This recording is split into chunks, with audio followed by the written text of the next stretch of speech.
Hola amigos, ¿qué tal? Sean ustedes bienvenidos a la entrevista. Me encuentro en el Palacio Nacional en compañía del secretario de Hacienda, José Antonio Meade. Sergio. José Antonio, gracias por recibirme. Al revés, encantado. Y no vamos a hablar tanto de las obras de arte, aunque sí me gustaría que me hablaras un poco de estos murales maravillosos. Vamos a hablar de la situación económica de nuestro país, si te parece, José Antonio. José Antonio, hemos hecho una serie de reformas estructurales de fondo. Nos dijeron estas reformas van a lograr que se impulse la economía, que ya no crezcamos nada más 2%. ¿Fallaron las reformas o qué nos ha impedido tener una mayor tasa de crecimiento? Mira, Sergio, primero te felicito aquí en Palacio. Son 20 años de hacer entrevistas. Todos mis predecesores han pasado seguramente luminosos y yo creo que ya la historia que todos recorrieron es valiosa hasta cómo hacerlo. Y yo creo que la pregunta es muy buena. Para evaluar el crecimiento tiene uno que ponderar el contexto. ¿Y cuánto hubiéramos crecido en el contexto con y sin las reformas? Es un análisis complicado, porque a nosotros nos hubiera gustado tener un buen contexto y, por lo tanto, un mejor crecimiento que el que traíamos en la inercia. Pero si analizamos el contexto, sobre todo los últimos 2 años, se cae el precio del petróleo, casi 80% del 2014 al 2015. Se nos cae la plataforma de producción, de 2.7 en promedio en la anterior administración a menos de 2 este año. ¿Se nos cae o no se hizo la inversión necesaria? Se complicó la geología y no somos el único país al que eso le sucedió.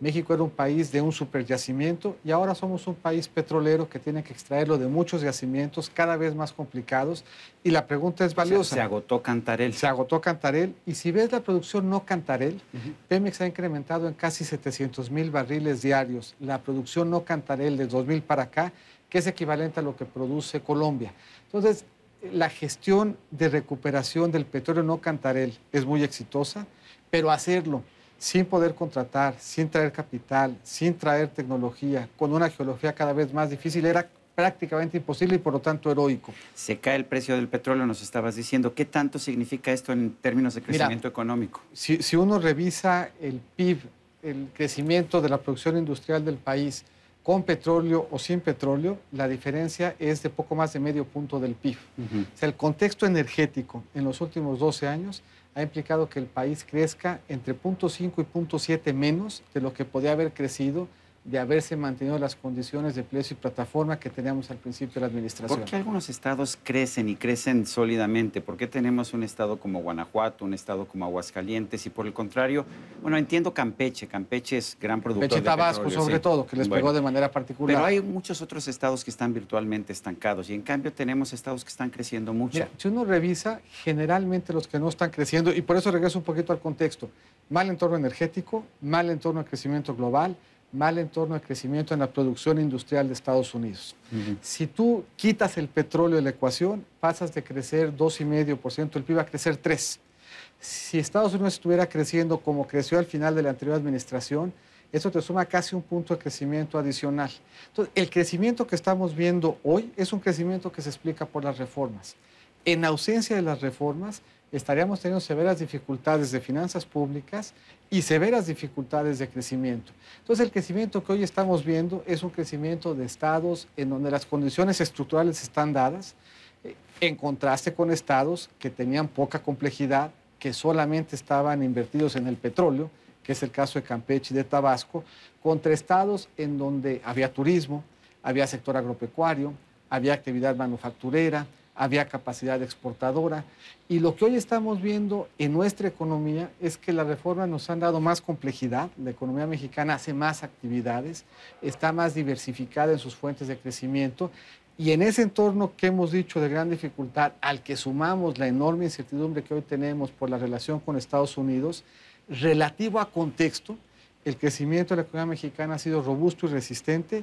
Y esa fortaleza se explica fundamentalmente por las reformas. José Antonio, ¿qué se siente trabajar en una oficina con murales como estos? ¿Y te sales a caminar o es nada más que vine yo y me sacaste a caminar? La verdad es que salimos y disfrutamos mucho el Palacio, que siempre ha sido sede del Ejecutivo, lo fue desde la época precolonial, fue sede del Legislativo. Ahí está atrás el recinto legislativo en donde Juárez sesionó y se aprobaron las leyes de reforma. Fue sede también de la Suprema Corte y encierra un gran patrimonio cultural. Tenemos la Galería Nacional. ¿Estos son los de Rivera? Son los de Rivera. Son los más importantes, son los más emblemáticos. ¿Qué tanto nos afectaría eliminar el Tratado de Libre Comercio? Tenemos un presidente en los Estados Unidos que nos dice que lo peor que le pudo haber ocurrido a Estados Unidos fue haber firmado un tratado tan Mira, abusivo como el Tratado de Libre Comercio. Dos elementos que yo creo que ayudan a ponerlo en perspectiva. Primero, la integración norteamericana es una integración que sí descansa en el tratado, para la que el tratado fue muy importante, pero era una integración que tenía mucho sentido demográfico, mucho sentido geográfico. Esto es muy probable que nosotros hubiéramos visto un fenómeno de integración con tratado o sin tratado. Estados Unidos en general, en el marco de la Organización Mundial de Comercio, es un país que ha venido reduciendo los aranceles que le aplica al resto del mundo. De hecho, los países con los que Estados Unidos tiene su mayor déficit son países que con Estados Unidos no tienen tratado. El tratado sin duda da ventaja. China es el ejemplo, ¿no? China, Europa, y dentro de Europa, Alemania, Japón, con quien tampoco tienen un tratado. Eso quiere decir que la relación comercial y el acceso a Estados Unidos no descansa exclusivamente del tratado. Nos da ventajas, le da certeza a la inversión, nos da mecanismos para revisar cuando tengamos controversias. Pero ¿qué pasa si nos quitan el Tratado de Libre Regresamos a OMC. Eso implica que pues perdamos... Es lo que dice la ley. El problema con Donald Trump es que no sabemos cuándo va a aplicar la ley y cuándo no. Y por eso pues, hay elementos de ruido que reflejan en el mercado una preocupación que va más allá de solamente el tratado. Pero cuando se discute el tratado hay que partir sobre la base de cuáles son los fundamentales de la relación. El tratado peligró dos veces. La primera vez fue en 94. Y en esa época, atrás del tratado había un proyecto, una visión, que si uno revisa la realidad de la integración norteamericana, no nos las hubiéramos podido imaginar. Hoy atrás de la discusión del tratado hay $1 millón que se intercambian cada minuto.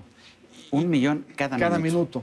Y tú lo sabes bien, si uno no aprende ningún otro concepto de economía, más que el hecho de que cuando dos partes transaccionan libremente, las dos partes están mejor después de la transacción, eso quiere decir que atrás de cada $1 millón está más contento el vendedor y más contento el comprador.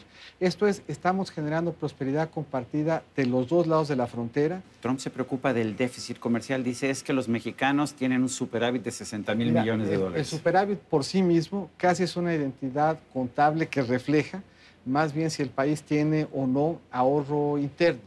Y Estados Unidos en general es un país que no tiene ahorro. Y eso explica estructuralmente que tenga un déficit comercial con el mundo, con México y con el resto del mundo. Pero si uno revisa cómo se integra el déficit comercial, que es un déficit que se integra sobre todo por el comercio que se da dentro de las mismas industrias, a veces dentro de la misma empresa, que integran cadenas de valor, eso quiere decir que la integración que trae el tratado consigo es una integración que le da competitividad a las cadenas de valor norteamericanas. Esto es, gana México, generamos y atraemos inversión, tenemos competitividad, generamos empleo, pero le damos competencia, le damos competitividad a la región norteamericana. Y eso acota los escenarios y además nos permite suponer que en un tratado que se firmó en 1994 y que hoy son dos países que somos muy diferentes por nuestra propia evolución y por cómo ha evolucionado el mundo, la tecnología y demás, hay muchos elementos que no están en el tratado que hoy lo pueden enriquecer. Pensamos entonces que es posible asumir, y que de hecho ese es nuestro escenario central, que podemos ganar México, Estados Unidos y Canadá de un proceso de actualización del tratado. Era necesario subir el precio de la gasolina, y lo digo porque políticamente no le ha beneficiado ni al presidente ni al gobierno de la República. Le ha beneficiado al país, nos ha beneficiado en la estabilidad, nos ha beneficiado en la confianza en las finanzas públicas y nos ha beneficiado desde una perspectiva de más largo plazo, porque un precio tan importante como el de las gasolinas no puede estar sujeto a lo que escoja un burócrata, a lo que dicte la política. Y hoy lo que tenemos es un mecanismo en donde es la oferta-demanda, la evolución del precio internacional del precio del petróleo, lo que define cómo se habrá de vender en México. Y como en todos los demás precios, el darle libertad de las gasolinas va a ayudarnos a que tengamos la inversión que necesitamos, la seguridad energética que nos hacía falta, la competencia que no teníamos y sobre todo que refleje su precio internacional que no estaba reflejando hasta antes de este esquema. Haber pretendido controlarlo nos hubiera costado más o menos $200,000 millones con los elementos que veíamos hacia adelante, por lo que de alguna forma u otra en la economía todo se cobra. Si nosotros hubiéramos pretendido manipular el precio de las gasolinas por razones políticas, lo hubiéramos pagado en un tipo de cambio más presionado, lo hubiéramos pagado en mayores tasas de interés, lo hubiéramos pagado en falta de confianza y lo hubiéramos pagado manteniendo una circunstancia en donde lo que hemos venido invirtiendo en ese sector, que es un mercado de más o menos 180,000 millones de pesos al año, solamente por cuanto a margen de los gasolineros y logística se refiere, 700,000 millones de pesos en su conjunto, sujeto a rigideces que hacían que en México, si bien no lo pagábamos en precio, lo pagábamos en poco abasto, en poca capacidad de almacenamiento, en ineficiencias en la distribución y en menos inversión de lo que hubiera sido idóneo. José Antonio, en los últimos años hemos visto que la corrupción se ha convertido en un tema esencial para nuestro país. ¿Qué tanto nos cuesta la corrupción? Mira, yo creo que ahí hay que distinguir un poco entre diferentes niveles de gobierno y diferentes esfuerzos que se han venido haciendo, porque hoy la corrupción es visible como fenómeno, pero si revisamos también es visible el esfuerzo que se está haciendo para combatirla. Casi de una generación, por ejemplo, de gobernadores, por la quinta parte están teniendo dificultades con cargo a lo que resultó de las investigaciones y además del compromiso y la voluntad de que se deslindaran responsabilidades. A nivel federal se ha avanzado mucho en transparencia, en rendición de cuentas y estamos dejando una mucho mejor arquitectura para que el combate a la corrupción deje de ser el tema ejemplar que depende del presidente, para hacer el tema cotidiano al que puedan acceder el que enfrenta corrupción en un trámite, en una licencia, en un procedimiento, en una licitación frente al gobierno federal o frente a cualquier otra instancia de gobierno. Y ese va a acabar siendo, yo creo, un buen legado. José Antonio, tú has sido secretario de Energía en un gobierno panista, secretario de Relaciones Exteriores en un gobierno priista, secretario de Hacienda en un gobierno panista y en un gobierno priista. ¿Ya no hay diferencias en los partidos? ¿Hay un PRIAN o no importa ya el partido político? Mira, yo creo que hay algunos temas en donde hemos venido generando consensos de Estado. El manejo de las finanzas públicas es uno de ellos. Yo creo que si uno revisa nuestra historia, la construcción de los paquetes económicos desde 1997 ha exigido de la voluntad del concurso de por lo menos dos partidos. Desde 1997 ningún presidente ha tenido mayoría en el Congreso.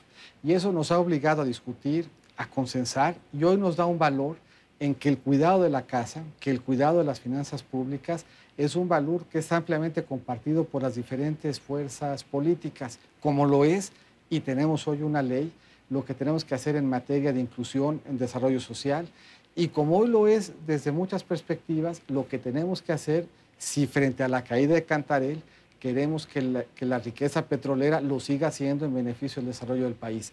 Hay, por lo tanto, yo creo, voluntad compartida en diferentes temas, ciertamente acentos, pero sin duda convicción en algunos temas torales de qué necesita México para salir adelante. Fuiste secretario de Desarrollo Social. ¿Qué te enseñó eso para alguien que viene del medio financiero? Que hay un país que tiene todavía condiciones de exclusión que son inaceptables, que mucho hemos avanzado. La pobreza en México tiene un signo y una característica distinta ahorita que la que tenía hace 20 años. Hace 20 años la pobreza se expresaba en analfabetismo. Hoy se expresa en que no todo el mundo tiene acceso a la universidad. Hace 20 años la pobreza se expresaba porque no se tenía acceso a drenaje. 4 de cada 10 casas en México no tenían acceso al drenaje. Hoy esa es más bien la excepción que la regla. La pobreza se expresaba en que 1 de cada 7 viviendas no tenían acceso a electricidad. 3 de cada 10 viviendas en Chiapas no tenían acceso a electricidad. Hoy es un rezago que aflige a menos del 1% de la población. Inaceptable que en el México de hoy siga habiendo mexicanos que sean excluidos de salud, de educación, de servicios básicos en la vivienda, de vivienda en sí mismo, pero la verdad es que los avances han sido significativos, vale la pena aquilatarlos. La pobreza tiene un rostro y una característica distinta y el hecho de que la enfrentemos como lo que es, un fenómeno que tiene muchas causas, todas las cuales tienen que ser atacadas de manera sistemática, evaluándolas periódicamente, para identificar dónde vamos bien y dónde ocupamos hacer las cosas diferentes o dónde ocupamos reforzar, es yo creo también uno de los elementos que acreditan un país que va progresando. José Antonio Meade, secretario de Hacienda, gracias por esta conversación. Muchas gracias por estar aquí. Gracias. Y a usted, amigo televidente, que hace posible este programa. Ojalá se queden con las ganas de visitar el Palacio y aquí lo recibiremos encantados. Me parece bien. Hasta la próxima.